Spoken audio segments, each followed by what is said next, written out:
قومی صحت کارڈ کے لیے آپ کو کوئی رجسٹر ہونے کی ضرورت نہیں ہے. اس میں ہیومن انٹرونشن ہم نے بالکل ختم کر دیا ہے.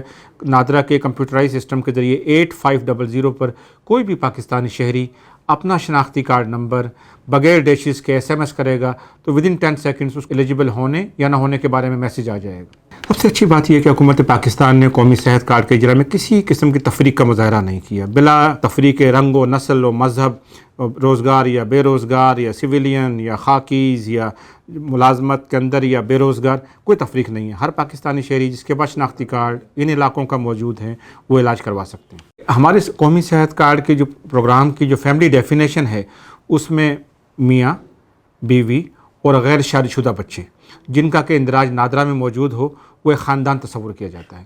اس میں خاندان کے افراد کی تعداد کا کوئی تعین نہیں. خاندانوں کے علاوہ کوئی اگر کسی وجہ سے بھی سنگل رہ جائے، کوئی خاتون بیوہ ہو جائے یا ڈیورس ہو جائے یا سنگل ہو جائے کسی وجہ سے، تو انہیں بھی ہمارے ڈیفینیشن کے حساب سے ایک الگ خاندان تصور کیا جائے گا اور وہ بھی اپنے قومی شناختی کارڈ پہ یہ علاج حاصل کر سکتے ہیں.